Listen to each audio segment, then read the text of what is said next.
Good evening all. Welcome to Stannary's first En Primeur 2019 Burgundy tasting. Delighted you could all join. Thank you so much for being with us this evening, putting your hand up to join. We have a full house. Every single drop of every bottle that was brought back by Jason 10 days ago has been parcel forced around the country. Hopefully these samples, little bottles, are now on your table and you have glasses at the ready.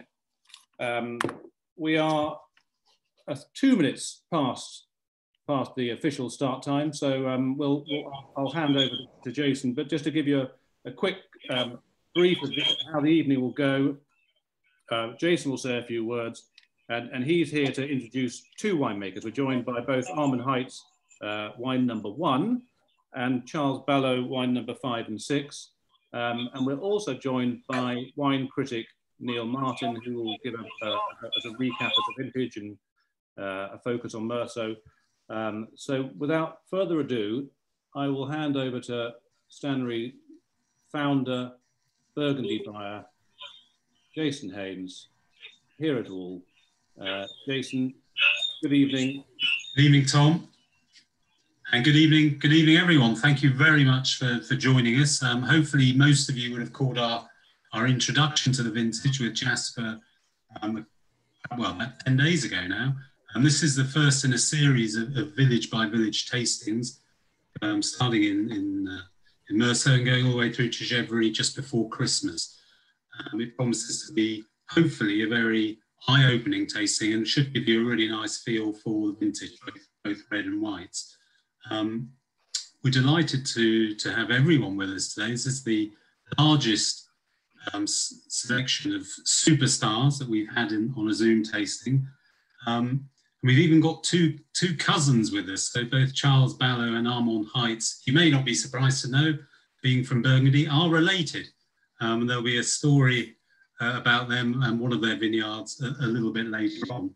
But if possible, I'd like to start off just introducing Neil Martin, if I may, who's now the Burgundy man for Vinous, having moved quite recently. And Neil spent, I think you were there, Neil, for 4 weeks, weren't you? Just before the lockdown in France took place, and about a week before it took place over here in the UK. Yeah, I was about there for about... no, 5 weeks in total. It felt like 5 years, but yeah, 5 weeks from the end of September to the when the start of the lockdown. Then I felt I had to come back. I was following you on social media, and it was interesting to also to have your playlist every day in the car to see what you were listening to. Was it specially chosen for Burgundy? Do you have a different one for each region you go and visit? It was just whatever. I was in the mood when I got in the car in the morning, and I thought, what do I fancy listening to? But I've got all my records behind me here, so if anyone wants any requests for the next hour, I can go back to my DJing days. If we can just kick off, Neil, with your overview on the style of the vintage, and then perhaps where you rank it from a quality perspective. Not a nice simple question to begin with. Are we talking about Meursault or generally? I think the vintage as a whole, but then perhaps go on to Meursault and how it compares to both its neighbours Chassagne and Blagny. I think the vintage as a whole. I don't want to give too much away because I'm still writing the report and I'm still sort of thinking in my head where it stands. But I mean, I've sort of like the winemakers, I was sort of very surprised because, when you look at the growing season, you look at that warm summer, you're going to assume that, you're not going to have the acidity in the wines and they're going to be a little bit, flabby like the EO3s and so on. And then you get down there and taste, and the first thing you're surprised at for the whites is just how good the acidity levels are and how fresh the wines are, both the whites and the reds. So it's a sort of, I think the last 3 or 4 vintages, have sort of changed the rules of Burgundy in a way from the sort of, I've been doing Burgundy about 20 years now. And like all the rules I sort of knew from when I started in the 90s until about 2016, 17 have sort of been thrown out the window. And it's now a new sort of set of rules so that when you go down there, you never quite know sort of what to expect. But no, I mean, I think as a vintage, yeah, I mean,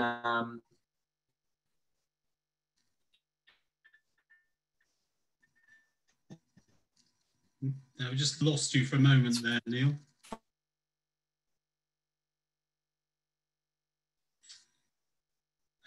Hopefully his connection will come back soonish. This may be similarities and differences, but you're fine. You can hear me now? Yeah, that's better. Okay. I don't know where you heard up to, but I was saying I think the vintage, you know, you've got lots of freshness, you've got lots of terroir expression, and it's a case of just the crucial thing is the picking date, how to pick at the right time. You ask any winemaker, including the winemakers we have here tonight, was the biggest challenge was getting to the end of the growth cycle and picking on precisely the right time. And that can make the big difference between a fantastic wine or one that felt a little bit overripe. Bearing in mind we're tasting white wines this evening, do you see this as a vintage that one can lay down with a certain degree of confidence? I think so. I think you need for me, you need the acidity. As long as you've got acidity there to keep the freshness. I think, yeah, the wines, they've got the weight, they've got the good acidity. So I think, you know, generally the whites will definitely be approachable young. The difficulty will be trying to resist them when they're young and persuading people that, you know, one of the great things that has been lost is mature Burgundy, mature white Burgundy, you know, over 10 years old. And I think because too many people are drinking the bottles young now, and restaurants, you know, when I was in Beaune, they were pouring, you know, 2017s and 18s, you know, so young that it's very rare to enjoy a mature white Burgundy and the complexity it brings. In terms of, I mean, the biggest factor it seems to be on some of these wines is the size of the vintage as well. Certainly, the fact there just wasn't much juice in the grapes means everything was concentrated, not just the fruit intensity, but also the acidity, which gives that freshness you mentioned. Obviously, that was compounded, particularly in Chassagne, with the frost that they had that didn't really seem to affect the other main villages in the same way. Your take, if it's possible, just to sort of dissect briefly the differences you found between Meursault and Chassagne and Puligny, without giving too much away, obviously, from your report. Yeah, it's kind of a strange question because at the moment, like I'm just to that stage where you've got like, you know, literally hundreds and hundreds of tasting notes, and you've got different perspectives from the vintage, and it's actually quite difficult analysing the differences between sort of. I'm sort of at the moment I'm much more focused on like how particular producers performed in the vintage, and then I go step back and look at the appellation as a whole. But I think, as you know, Meursault, what distinguishes Meursault at the moment is it has so many very high quality winemakers, maybe more so than Puligny at the moment. And I think for me, Chassagne is just sort of coming up. There's a new generation of winemakers coming up in Chassagne, which is making it a very exciting appellation for me. But Meursault for me has always had a good sort of what's the word, sort of population of really good sort of good winemakers, and there's sort of more and more coming in. So I think as a sort of appellation, I think you have so much sort of choice in Meursault with different winemakers sort of doing different things. You know, some doing a more style, so others doing the sort of costury sort of struck match reduction kind of thing. Others doing that, trying to get that sort of nuttiness that you get in Meursault. So it's quite a sort of heterogeneous sort of appellation. There's so many different sort of styles that, and some are more successful than others. And I don't think you quite get that in Puligny and Chassagne to the same extent. And I guess also the picking dates, you know, when you have people like Benoit sort of going out very, very early and picking, so almost starting off the harvest. And then, I mean, I know Charles, I think he began on the 14th of September. Henri Germain started on the 12th of September. So again, much later. So that's going to have quite a big impact as well on the variation of styles. But it is probably fair to say there is more tension perhaps in Mersault than there once used to be. Although I guess that has slightly, in this vintage, it's not, the wines are not just about tension. There is this wonderful sense of matière and structure, which comes from a lot of dry extract, which will hopefully give that longevity we touched upon earlier. Thank you for that, Neil. We'll come back to you as we go through the tasting, if we may. At this point, I'd just like to introduce everyone to Armand Heitz. Armand is based in Chassagne, but he does have various vineyards in Meursault. He has been basically taking back a lot of his family vineyards since 2013, which I think, he may correct me, was his first vintage. And now he's built up the range where I think he's making around 15 or 16 different wines. So I'll pass you over to Armand. Just so you're aware, Armand, we're going to be tasting the 2019 Meursault La Barre from yourself. So if you could just tell a little bit of quick history on, I suppose, the old history and now the current history of your domain, and then tell us how you found the differences between your vineyards in Meursault and Chassagne, and then a little bit about the wine that we have in front of us. Oh, lots of questions. I'm not sure if I will be able to answer to all your questions. Remember myself. Hi everybody, hope you spend a nice time. Thank you, Jason, to invite me to this event. Quickly, a little word about the story of the estate. Two generations during those times were not grown by my family directly. For example, Charles, who is here, grow a part of the vines of the family, and my parents, the generation of my parents, uncle and aunt, and all grandfathers, they didn't grow themselves. They also don't produce any butter. So we have to wait until, as you said, the 13 vintage. If the connection, internet connection at Chassagne is not very good, we don't have the fiber. So if you don't hear me very well, very quickly, just ask me to speak more quickly, more fastly. I don't know. If my accent is not very good, it's normal. I stopped working it since my teacher in English said that it was a good way to be cool with the girls. So I stopped to work my English accent. And so that's for the details. So in 13, after studying 5 years at Bonn and in Switzerland, enology and viticulture and agronomy, I come back at Chassagne on the family house and begin to work on the vines that my family own at Meursault, Chassagne, Pommard, Volnay, and working, yes, new appellation every year. And it was very challenging because by new barrel, by new machine, by everything, and also begin to work the distribution. And we begin with the first vintage with Flint and Jason. We met at Udlo Noela Winery. You remember? Yeah, good place to meet. It was when I was studying in Switzerland. you were coming to test the new vintage at Charles Winery, and I was here I was in holidays. When you are studying, you have lots of holidays. It's quite interesting. And we met at this time. And the story is now what we know.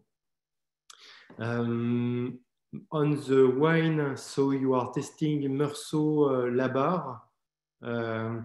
It's a very beautiful place, just at the north of the appellation of the village of Meursault. And it's very interesting because you are not in the top part of the hill of Meursault, but you have a low quantity of soil, rocks, limestone, and also clay. You have a good balance in the soil between those three elements. And you have oftenly in this wine a good balance in terms of freshness and in terms of aromatic. It's also interesting because the style of the wine changed a little bit. I began to work it in 15. It was the first vintage I made this wine. And 15, maybe also because of the warm vintage, it was a more heavy wine. And 16, 17, 18, 19, more freshness. And it's in a place, it's a very easy wine to open quite young. Also interesting to age a little bit more. Beautiful appellation. It's probably important to say at this moment that this is one of the few wines that we're tasting this evening that's actually been bottled already. It was bottled, I think, just before the harvest earlier in the year, whereas most of the other wines, I think, are basically taken from stainless steel tanks where they've been assembled, all the barrels together. So we'll be getting the final assemblage with the other wines, but it won't be technically a finished wine. Whereas this, yeah, this has been bottled now for about 3 months, I think. Is that right, Armand? Yes, yes, and the philosophy at the estate is to bottle when the wine is ready. So we taste oftenly, and when we think the wine is ready to be bottled, we think it's a good time to be bottled. So we test and we take the decision. This is our philosophy at the estate. And when I mean, NEAL mentioned it earlier about how important the picking dates were in 2019, and actually how important they seem to be becoming every year. When did you begin picking in 19? And was it an easy decision to make to choose the right day? It's a very good question. As the same philosophy of bottling, I think the good day.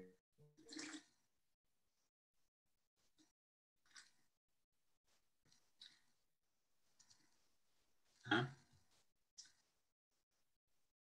18 was not the easiest vintage. 18 or 20 was more easy to take in terms of decision because of the flowering and the yield quantities.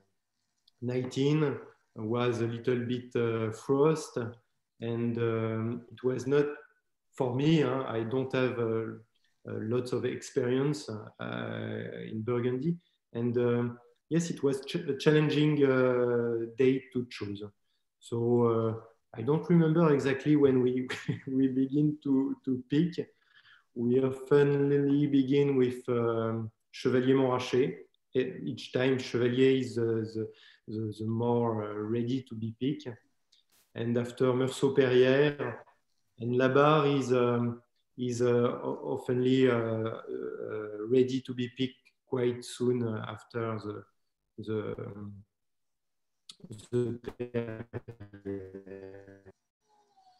Yeah, I know Charles began picking, I think, on the 14th of September.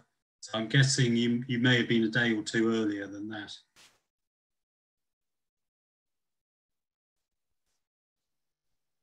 Yeah, I think he's probably, as he said, the connection in Chassagne is clearly not great. Hopefully it will be better in Mersault. I think on that basis, we'll just finish up on this wine. As you said, it's first vintage 2015. It's slight, all Armand's whites have a slightly reductive element in their youth, and I think this is there, although that's beginning to blow off. You're back again, Armand. Can you hear us okay? I can hear you very well, but is it also good for you, Jason? Not very it's a well. little better. I think new oak, or is it beginning older barrels? Excuse me, Jason? Has this been aged in older oak, or is there any new oak here? At this estate, we enjoy working with never more than 30% of new oak. And after you have a good balance between 1, 2, 3, 4. We adapt. Yeah. Yeah, I think we've lost you again there. I think When on to wine number 2. Warm, we will try to put more pressure. Yeah. We'll come back to you a little bit later, Armand. Sorry about that. When hopefully the connection will improve a little bit. I hope you all enjoyed that wine. So we'll move on to wine number 2, which is actually it's a domain that's come to Stannary as a result of our purchase of Domaine Direct earlier in the year. So it's domain Buisson-Battault, which is run by François Buisson, and has been, I think, since about 91. Slightly, it's in a way, I described this to someone the other day. It's a slightly old school winery, but with a new school approach.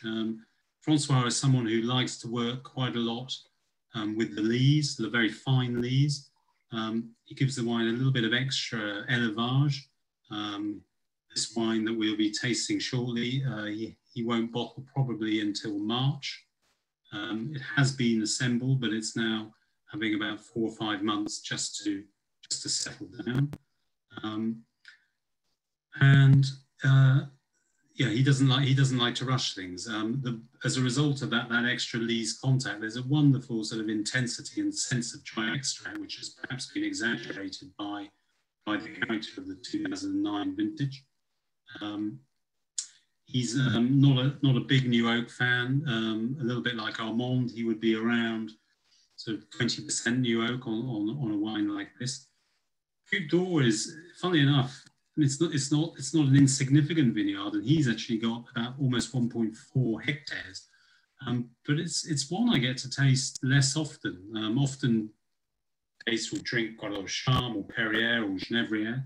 I'm very pleased to say, very lucky to be able to say, but Gouttes d'Or is not one I come across that often.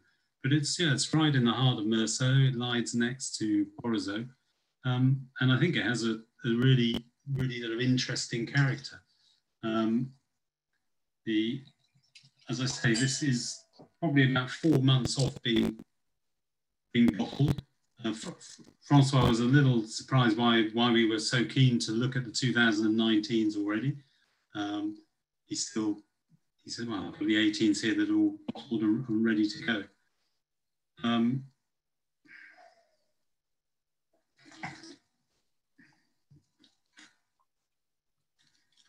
But yeah, I think there's amazing freshness and acidity there for again, these 2019s, they surprise every time you taste them. I mean, Neil mentioned the surprise he had when he began tasting, and I was very much in the same boat. You almost needed to get your head into the 2019 zone and slightly readjust the parameters, I think, of this vintage. Once you did that, the wine, I found that a lot of the wines were stunning. The intensity, the dry extract, the vibrancy, the energy, and the pHs are really quite good. They're really quite low. So whilst there is an extraordinary richness and intensity to the wines, there's no heaviness on the really good examples. And I think this is I think this is a classic example of something that, you know, for a wine that's so young, has a lovely sort of smoky, leesy element to it, but is so fresh and dynamic. This is probably a wine that you would want to leave at least 7 or 8 years before drinking it. And hopefully, if we get some magnums, we'll be able to leave those even longer. And that's what I mean, I suppose, by slightly old school style of wine. It's not quite as mineral and as taut as some of the more modern Meursaults, if you like. But I think it treads that line really between richness and energy perfectly. And I think it's a really nice example of old school Meursault. We'll move on to the next wine, which is, oh, sorry, I've just realised I've just done that out of order. My apologies for that. I was looking at my map. So we're actually going back to wine number 2, which is another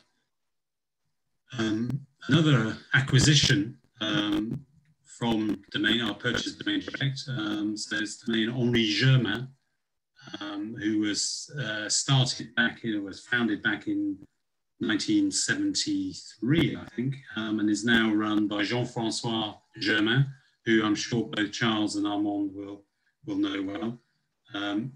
Identical size to Buisson-Battault, around 8 hectares. So it's got things like Morgeot, Charme, Perrier, so some really nice holdings, a little bit of red wine as well.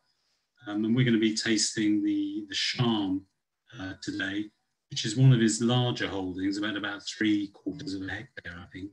And Charme, as I'm sure you will all know, is split into a higher Charme and a lower down Charme, and his vineyards are pretty much in the middle. So in that sense, it should be an absolutely typical Charme, and neither a little bit racier or a little bit richer.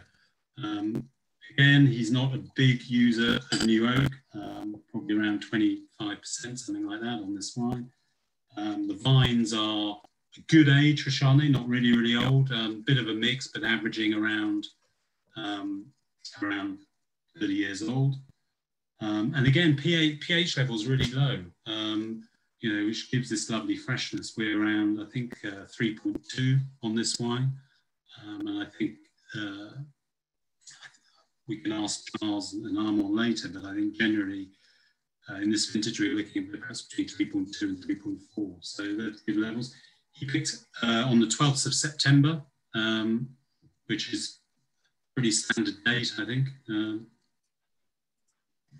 again, this hasn't been bottled yet. It will be bottled in the new year, so it has been assembled. So it's sitting in some big stainless steel vat now.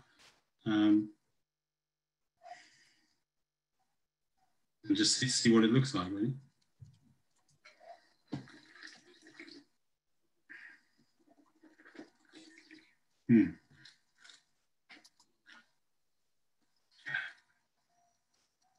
I think that's got amazing vibrancy to it. Really quite tangy, quite citrusy. Yeah, a little bit more overt acidity perhaps than we saw on the Buisson-Battault, a little bit less leesy. But wonderfully vibrant, especially so for Meursault Charme. Strikes me as that possibly will close up a little bit post-bottling, but should age really well. And I'm pleased to say we ordered some magnums of that this morning, so they should be available on the offer. Just a note on those last 2 wines. Actually, we haven't yet got prices on those, and we probably won't have pricing on the Buisson-Battault until just after Christmas, I think, and on the Henri Germain will be probably just before Christmas, sometime in December. But Tom, perhaps later on in the tasting, he can give us a guide price as to where we think they'll come out. Really, from memory, they're quite well priced. Just before we head over to Charles to talk us through his 2 wines and tell us a little bit about As I say, we've got one more wine to taste from the range, slightly out of order. But it's the Meursault Premier Cru Blagny from Domaine Antoine Jobard. Some of you may have tuned in for when we had the tasting with Antoine and Charles earlier in the year, when we were looking at some slightly older vintages. Blagny is one of those vineyards that's probably benefiting enormously from the warmer summers and the global warming. It's a little bit higher up the slope, as the name suggests, towards the Hameau de Blagny. The soil is perhaps a little poorer up there. And maybe 30 years ago, it was one of those vineyards that slightly struggled to get ripe, would have been picked relatively late, I think. Whereas now that extra freshness is absolutely vital. And I think as a result, it's probably a wine, it's a shame Antoine's not here to ask, but it's probably a wine within his range that has moved up the hierarchy, really. And again, this hasn't been bottled yet. Antoine's not a big user of new oak. He is someone who likes quite a slow élevage. So he will be bottling, I would think, in the spring. His father traditionally bottled relatively late, and his wines were always very slow to come around and needed a lot of time. They were quite closed in youth. I think Antoine's wines are a little bit more expressive when they're young, but he hasn't swung too far in the opposite direction to his father. So they still very much pay homage to that style of wine. Minimal new oak. 10%, something like that, 15%. And the beauty of Blagny really is its lovely sort of stoniness and minerality generally. And then in this vintage, you've got that combined with a wonderful richness of fruit. So it's a great combination. In that sense, probably a very, very classical 2019.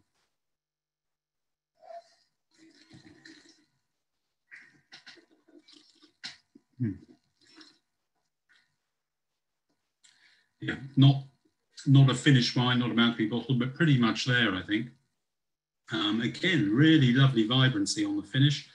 That sort of focused, concentrated acidity. We always say when there's a bit less juice, everything is concentrated. The fruit, the acidity, the structure, the matière of the wine is intensified. And this is a really nice example. The big question is, what will these wines do once they're bottled? Neil touched upon how he thought they would drink relatively well in their youth. I do wonder if they will shut down at some point because they have so much matière and such a lovely acidity. But at the moment, they're incredibly expressive. And as he said, it will be difficult to not drink them.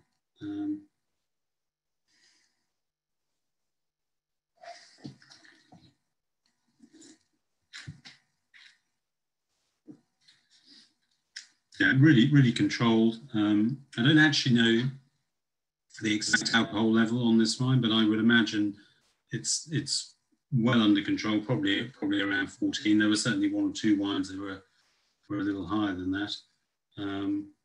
But the control on that is terrific. So we've done wines number 1, 2, 3, and 4. Before we move on to Charles, maybe Armand, if you're still there, if we could try your connection again. Just come in, Armand from Chassagne. You've got vineyards in both Meursault and Chassagne. For you, what was the biggest difference in the style of both those villages in 2019? Do you hear me correctly? Yeah. I think my wife is watching a film, so this is maybe the reason why the connection is not very good, but I just asked her to stop watching the film. So I hope it will be enough to have enough connection. So the difference between Chassagne and Meursault on 19 vintage, this was the question. Not so many in terms of yield, in terms of date of harvest. You have always a balance, a yes, Meursault is oftenly more ready to be picked than Chassagne. This is what I can observe since I'm working on Meursault and Chassagne. And after, depending the plot you are growing on Chassagne and Meursault, you will have some difference.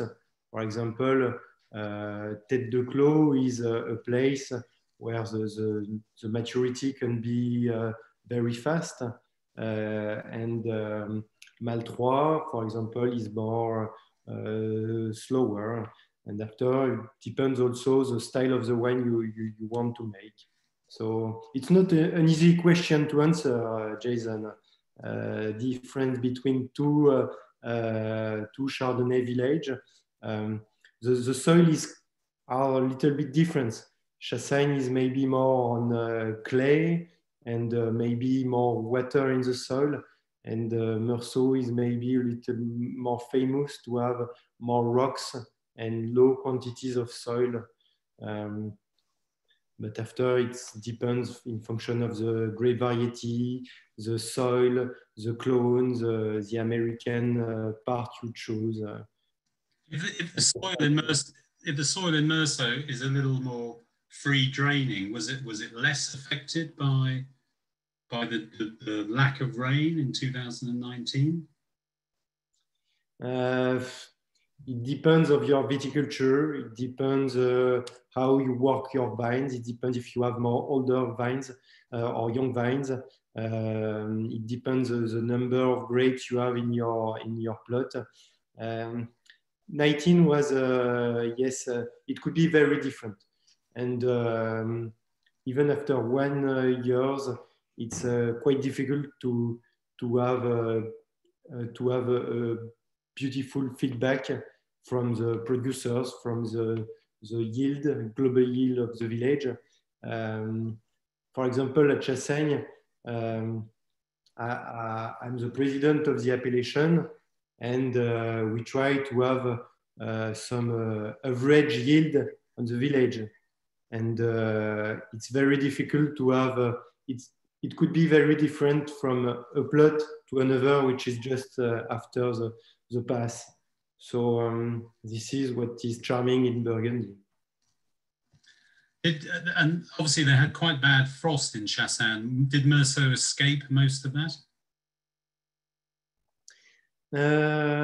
I think I don't have plot all over the village, so maybe it's quite difficult to give a precise answer, but Chassagne was quite impacted, for example, in the bottom part of the Morgeot appellation, and Meursault, on the north part of Meursault, I know that I have some plot here, and it was you have also quite damage, and also in the bottom part of the Charme Premier Cru. Those places are in 16, little bit in 17, and 19, yes, impacted by the frost. So yes, this is what can I say you. And just two last questions for you, Armand, before we pull back. Please ask me some easy question, because since here it's a quite difficult question to answer. Okay, well, first question is, have you got even more vineyards coming online shortly? Because you have an extraordinary portfolio that you've clawed back over the last 7 or 8 years. Anything new that we don't know about yet? I think I can answer to this question. I'm not sure, but I think I will try. Of course, every year has a new challenge. So we are working to have new plot or new experience to taste every year. On 19 vintage, but not sure in 19. 18 was a good vintage with, for example, Beaune Boucherot or Bourgogne appellation. And 19, yes, we work mainly on the Beaujolais estate, on Juliana appellation. And yes, maybe some new wines on the negociant activities that we begin to made on the 19 vintage. This is one of the big new projects that we begin in 19. My family was making also a negociant at the 19th century, and to made this negociant activity is also a beautiful project that we begin in 19 vintage. And I gather you're about to build a new couverie as well, just on the outskirts of Meursault. So that's an exciting project for next year. Yes, my wife is working on a beautiful project of winery, and it will be a good place to work those new all those the wines at the same place and in good condition. And lastly, for you, how good do you think your 2019s are? That's a nice, easy question. You must be very happy with the vintage. Yeah? Yes, not very happy after the 18 vintage. 18 vintage was the easiest vintage I have to work with since I arrived in 13. Yields were very interesting. The balance of the wine were very easy to work with. 19, it was a little bit more challenging because in part of the frost, the yield were not the same as 18, and the balance of the wine were not also the same easy to work than 18. So 19, during the harvest, we were not a very happy phase. But after the malolactic fermentation, when we begin to taste in 20, during the spring, freshness, good balance. And yes, even if it was a very warm vintage, we still conserve the freshness of wine. Just because when you have a warm summer, the vineyards are able to make some tartric acidity, and this is how you can keep some freshness in the wine. So this is how a warm vintage could keep some good acidity. It's a little bit the same that we have in 20. So yeah, well, pretty happy, I think. And thank you, Armand. And we'll be on Thursday. We'll be tasting your Pommard Clos de Couture at the Côte de Beaune tasting, and that's going to be really fascinating tasting, I think.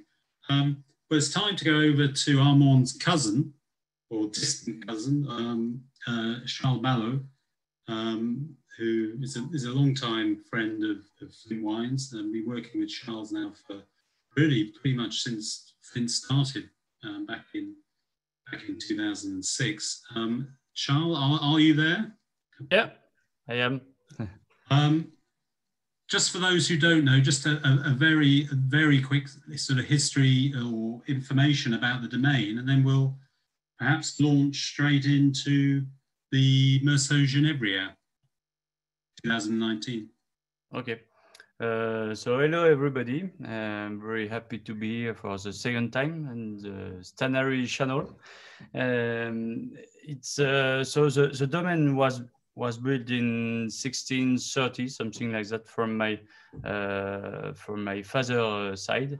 So the first vines we bought was at the beginning of the 17th century.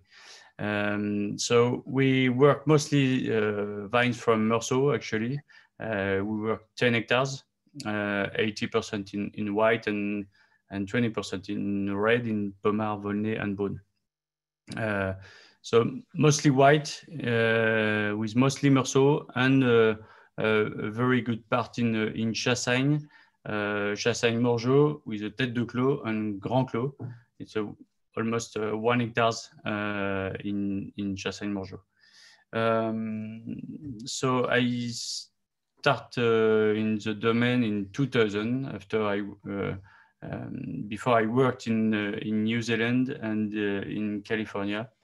to learn a little bit my poor English, and to work different techniques and to see something different than Burgundy people and Burgundy style.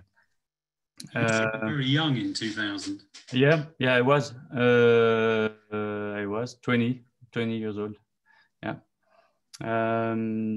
So it was very good experience, and I went back to the Domaine. It was I wanted to change everything, so we changed the vinification, for longer vinification, and hold the techniques, hold the machine, the techniques in the vines and the techniques in the winery. So I had many ideas, and I still have many ideas, and we change few things every year. Every year it's a challenge. Every year it's different, and the new challenge today is the weather. He's changing since I see the difference between 2000 and now. Every year is different. We had a bad year, very bad year, with very, very low quantity, with the hail, with the frost, and we have always, every year, we have to take care about the complexity of the weather, and we have to work with that, with the different techniques in the vines. And today is with a very warm summer, very warm spring, very dry summer and spring. So yeah, the big challenge is to work with the poor level of water in the soil, and we have. Burgundy is very nice for that, and it's just impressive. Every year we can see the evolution of the vines. It was beginning in 2003 with a very, very hot summer, and the difference in the wine, it's amazing now. We have a very hot summer, very low level of water, and we still have a very fresh wine. Very fresh wine. It's very impressive. It was a big surprise in 2019 when we tested just 2 months after the harvest. It was just impressive, the freshness in the barrels. So yeah, it's very good to see the evolution, and we are very happy to see that. But we are at the beginning of the new style, maybe of wine, of a very generous wine, but with a good balance. And before, for my parents, when they picked at 12.5, it was exceptional vintage. Now, when we pick at 12.5, we are quite not so happy. But now the normal is more 13.5, 14 for the very nice best appellation. Yeah. So. Can you remember the last vintage where you had to chaptalize? Time ago. Long time ago, yeah. Because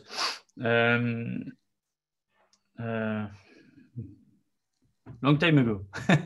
Yeah, maybe one appellation in 1 or 2 appellation in 2011, something like that.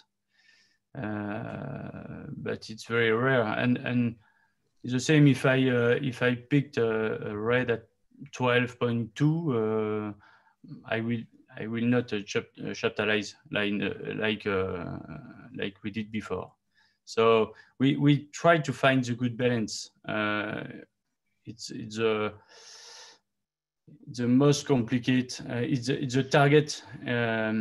Every year it's the same thing, and we have to find the good date for pick the grapes. It's what you said before.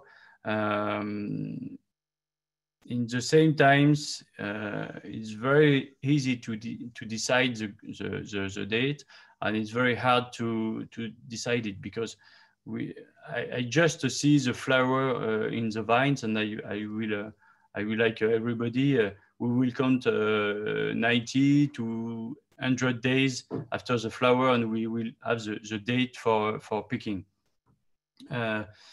But when I decide very early to pick the grapes, 14 of September for 19. But it's very complicated to say, okay, no, I still in holidays, the 1st of September, when you see a different domain who goes to pick the grapes. So you have always a doubt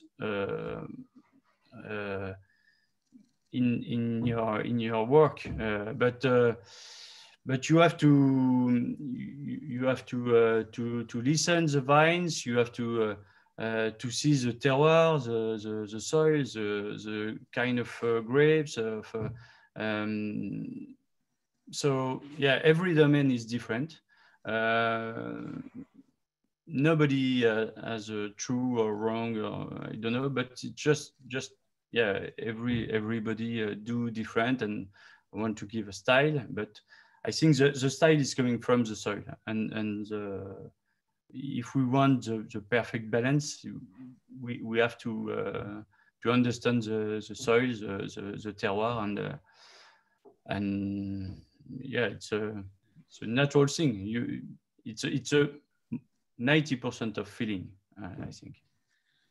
Talking of perfect balance, when I came and tasted with you a couple of weeks ago, I was thinking, which wine should we show today? And you know, you've got Charme, you've got Boucher, Perrier, of course, and Genevrières, and it's always a battle between Genevrières and Perrier, which is the wine that is singing. And you know, if you taste with 3 or 4 people, 2 people prefer Genevrières, 2 prefer Perrier.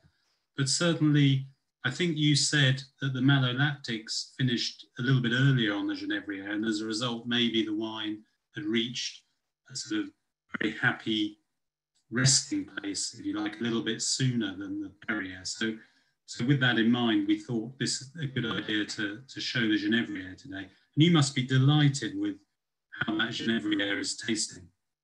Not that you probably have a glass in front of you. Yes, I have. Yeah. Well done. I have Genevrières. Yeah, Genevrières, it's show a little bit more when it's in tanks in general, just before the bottling. We have a better flower and better freshness actually in Genevrières, because the malolactic fermentation was finished earlier, and we stabilize the Genevrières earlier than Perrier. Perrier was a very long and very long malolactic fermentation, and just finished 3 weeks, 1 month ago. So we just additioned some little bit some SO2 2 weeks ago, just before you come. So yeah, actually Genevrières, it's almost already to test, and is not already to put in bottles, but it's easier to test a Genevrières. Genevrières, it's very rich and very intense, and it's a perfect balance of. I always say is a blending of all the terroir in Meursault, all of the quality, the things of the terroir of Meursault. You have the complexity and the minerality. It's a very, very nice soil, very, very nice vines. It's 85 years old. So it's older as well than Meursault Perrier.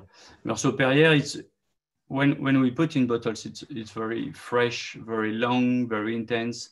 It's longer than Genevrières, but it's not large like a Genevrières.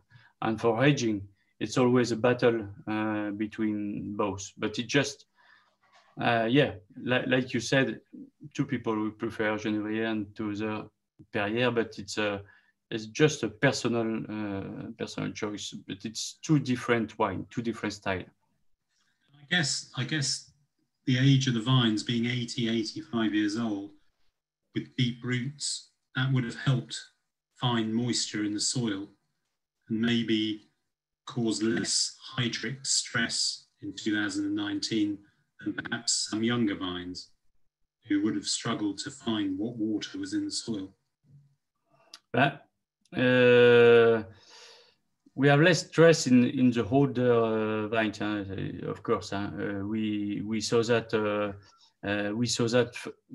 For me, the first time in 2003, it was amazing when you saw the young vines, and it was the same in Perrier. Perrier in 2003 was almost all the leaf was brown and was almost die, and in fact the vines focus on the roots and not on the leaves. And the year after, we saw the difference, really the difference of complexity in the wine. And every year we see the complexity is going up, and they are really stronger every year. So yeah, and it's the same for the young vines. I think we have to let the new plant to live by itself. Don't put some water, and just the roots will going down, and that's very important to let the natural things coming happen. And yeah, it's the yields in Meursault they're a bit low, but they're not too bad. They're about 20% down, something like that. Yes, it was correct. It was correct. Maybe 20%. Yeah. No, it was correct. It was really correct vintage. We lose in Chassagne Morgeot. We had a lot of frost on the low part of Chassagne Morgeot and Chassagne village as well. In Chassagne we have it's a different situation, different area, and we have more humidity sometimes. Meursault, it's in general a drier soil than Chassagne or Puligny. So we have in general less frost, but it was the reverse in 16. But in general, we don't have a lot of frost because it's a little bit drier. But yeah, it's still a big difference of terroir between Chassagne. But I talk for me. In Morgeot and Genevrières, we have a really different terroir. The soil is completely different. We have more water in Chassagne. The soil is white and a lot of limestone, but very soft limestone. And Genevrières is like a millefeuille, the cake millefeuille. So it's very different and very hard rock and drier soil, and so the complexity is different. Yeah. Okay, well, we'll move on to the last wine then, the Chassagne. I must say, I think the Genevrières is showing beautifully. We are a little bit down on volumes, as we say, but it's, yeah, I think, Kate to Sam, Sarah, Tom, Alice and Kim, and they may be nice to you and let you have some. The Chassagne is even worse. As say, there was frost in Chassagne. Obviously, different parts of Chassagne are worse affected than others. Some people actually lost more than they lost in 16. Generally, it wasn't quite so bad, but it wasn't great. But just briefly, so this particular vineyard, which is really the posh part of Morgeot, where there's a little bit more limestone. So the three cousins, so Armand, Charles, and also Vincent Dancer, I believe, each have a plot of this that they inherited from a family member back in the day. Charles, what's special about this plot of Morgeot, and hopefully again you've got this wine in front of you. How do you think it's tasting? The parcel is very special, so we are very lucky to family are very lucky to have a parcel like this. When you pass in Tete du Clos, the soil change completely. It's what I said. It's a white soil and more limestone, but soft limestone, and so the freshness still in the soil as well. So at the tasting, you can feel it when it's very wet vintage. You will feel this minerality, very strong minerality in the wine. When it's a dry vintage, we will feel differently. It will be softer, but we will have a very good freshness and almost like a better acidity. It's always very elegant and very long and very soft and not so big, not so large, but we will have more reduction after a few months in bottles. It's like in French, ça sent un peu la poudre à canon. It's a very more spicy. It's very elegant and very pure wine. But it's not so big like Meursault, Genevrières, but it will be very long and more spicy. For me, this is a classic example of so many wines that I tasted in 2019, and reading through my tasting notes when I was writing them up this week, I kept using the French word sapidité, so mouth-watering, salivating, if you like. And I get this very much on that. It leaves the mouth full of energy, really makes you want to eat something. There's partly a dry extract, partly that concentrated acidity. It's not a piercing acidity, but it's a wonderfully fresh, dry acidity that really punctuates the wine and I think lifts it. And the balance on that is terrific. And the three of you each have the same size parcel? You, Vincent and Armand, do you each have one? No, I don't think so. In Tete du Clos, yes, yeah. It's quite the same. I don't remember. It's pretty close. Yeah. And just before we'll get a few closing comments, perhaps from Neil as well. I know you loved your 2018s. You were especially happy with the fact that it was really good quality, but there was also quite a lot of it. This is obviously a much smaller vintage, but the quality I think is phenomenal. Where do you rank 2019? Very highly?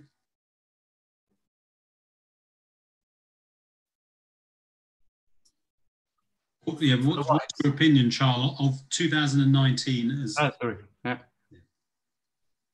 2019, it's I think I never saw that before. It's just it's very difficult to compare because it's 18 was very nice, 17 was very nice. Every vintage is better and better. I always say this year is the year, but 19 it's a big surprise of the capacity of the vines to make the best wine with this weather, very complicated weather, and it's a big surprise, and it's very difficult now to compare this vintage to the other because it's a blending of many different vintage of 2009, 2017, 14, the freshness, the complexity, the whole what we like in the best vintage is in 19. So, and that's pretty good. Yeah, it's for everybody, but it's what I say. And when we picked 2020, why it's one more time another level, different, but it would be very nice too. We are very happy to have this style of vintage to can make this style of vintage here. Well, we'll think about 2020 next year, but hopefully you will be busy bottling all our Magnums and Jeroboams that we ordered recently. So you should have some very nice large formats to offer everyone. Thank you very much, Charles. That was terrific. Armand, thank you also. Tom, if Neil is still here, I don't know if we can just ask him whether he thinks these are a nice reflection on the vintage, and then maybe you could just wrap up about sending out the offer. Yeah. Neil is on the call. Can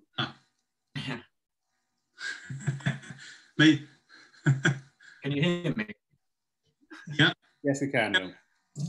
So just wondering, for me, these I was always a little worried when you're tasting things you've tasted in barrel, whether they'll translate, having travelled 500 miles, being decanted, and they're not finished samples and everything. But actually, I'm really pleased with how they've shown, and I think they do justice to the style of the vintage. Would you agree with that? Yeah, I mean, actually, one of the wines, the Jobard, I tasted it with at the Domaine last month, so I could compare the two. I had my notes here while I was tasting the same wine, so I could compare the two directly. So yeah, I think they were pretty, really representative of what I tasted in Burgundy. So yeah, you get a good impression of what the 19 whites will give from that selection of wines.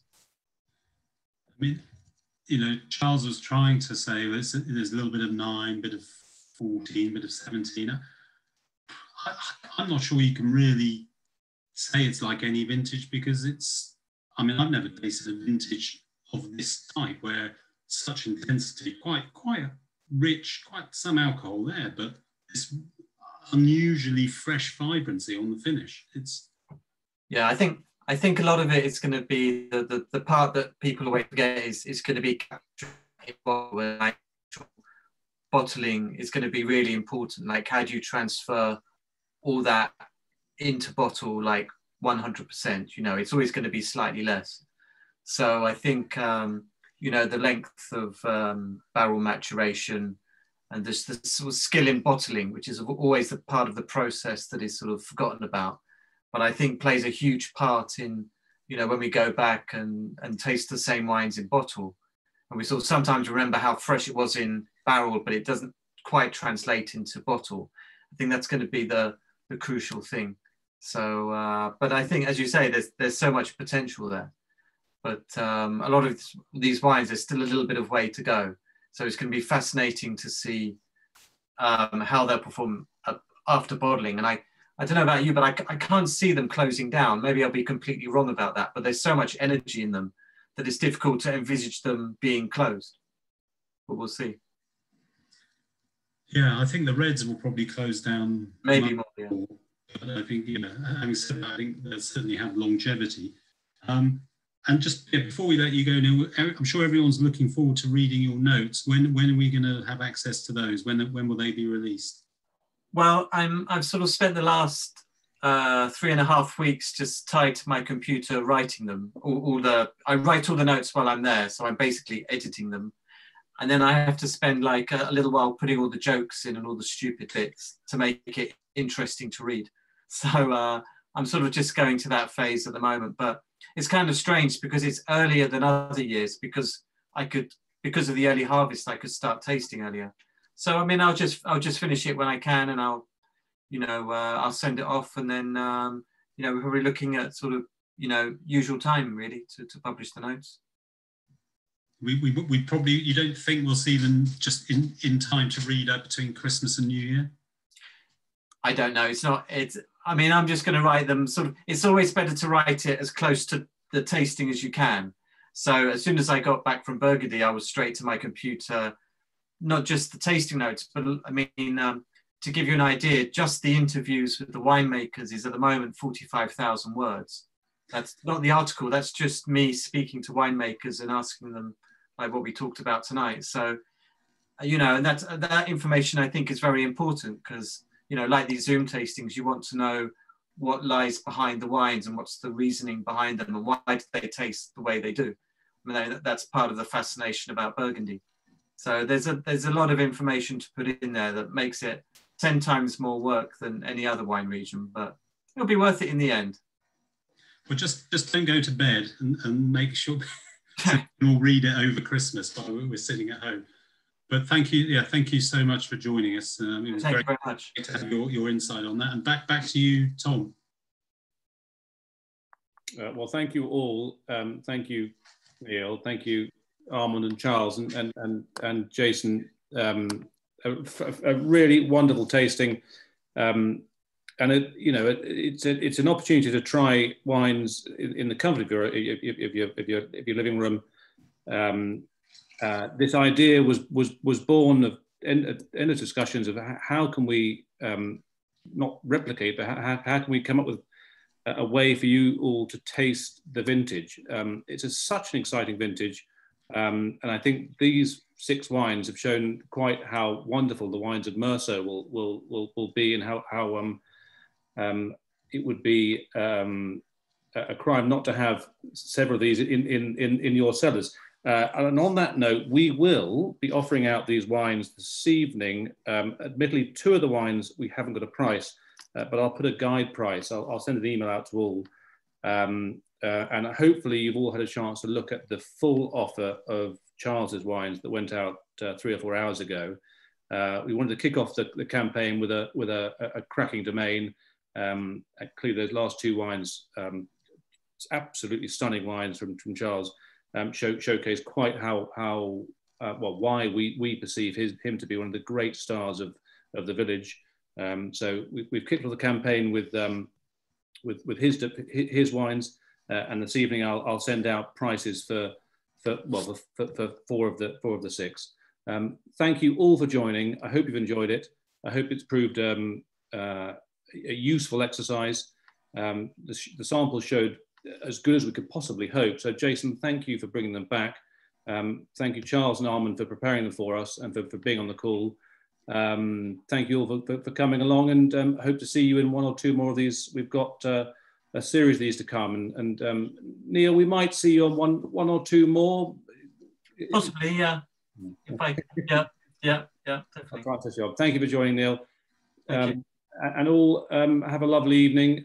Bake Off the final has started, my wife has just said, so I better go. But lovely to see you all, and see you again soon. Thank you. Right.